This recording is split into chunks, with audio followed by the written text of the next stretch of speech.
So, what if you could literally buy back more than a decade of your life? I want to tell you the story of Tom. He's just an ordinary engineer who managed to retire at 43 by following a pretty simple and totally repeatable process. And this isn't about getting lucky, it's about having a blueprint for financial freedom. Let's just start with the final result, right? The traditional path, just saving your money, would have let Tom retire at 57. Not bad. But by adding investing into the mix, he clocked out for good at 43. That is a staggering difference. 14 years, that's the prize. It's not about the money, not really. It's about getting more time. The one thing you absolutely cannot make more of. He bought back all that time just by putting his money to work for him. So, the big question is, how on earth did he do it? Well, we're going to break his whole journey down into 3 key stages, and then we'll look at the ultimate reward to see exactly how he built a $1 million portfolio, basically from scratch. Okay, first up, stage 1, the first steps. This is all about taking him from zero to his first $20,000. Now, this is the foundation, right? This is where you learn the rules of the game, you make your first and most important mistakes, and you build the habits that are going to carry you the rest of the way. Tom's whole journey didn't start with some hot stock tip. Nah, it started at his very first job at General Motors, just by watching his supervisor, a guy named James. See, James dreamed about going wild boar hunting, but there he was, stuck on the assembly line. Tom saw a man who was trading his life's passions for a paycheck, and right then and there, he decided he wanted a different story for himself. His first real breakthrough came from a book he found at the library, The Richest Man in Babylon. It taught him this incredibly simple but powerful idea. Pay yourself first. Before he paid his rent, before he bought anything fun, a piece of his income went straight into savings. It became, without a doubt, his most important bill to pay each month. Of course, knowing what to do with that savings, well, that's a whole other story. Tom learned Buffett's famous rule the hard way. He got all excited by these speculative biotech stock tips he found on Reddit, and well, after a quick little jump up, his small portfolio just crashed and burned. He lost 60%. It was a really painful lesson, but man, was it a valuable one. So here's the crucial thing to get from this first stage.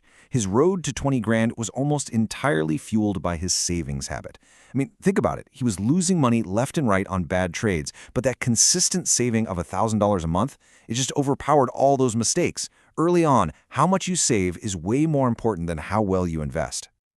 All right, let's move on to stage 2, building momentum. This is the big push, from $20,000 up to that first major milestone, $100,000. This is where the portfolio really starts to feel, well, significant. Tom basically lived by this Munger quote. When his parents offered him money for a down payment on a house, he actually turned them down. Politely, of course. He just knew that pulling money out of the market would stop that compounding process right when it was starting to get some real speed. He chose to let his assets keep working. And here's where we see this really interesting contrast in philosophy.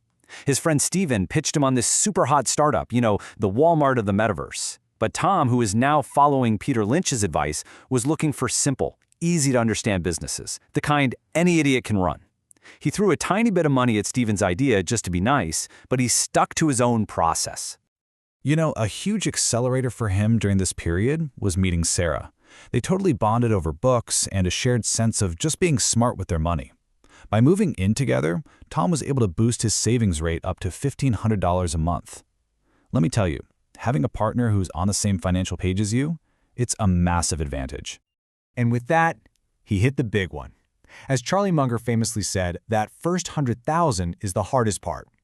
Hitting that number on his 29th birthday was all the proof Tom needed.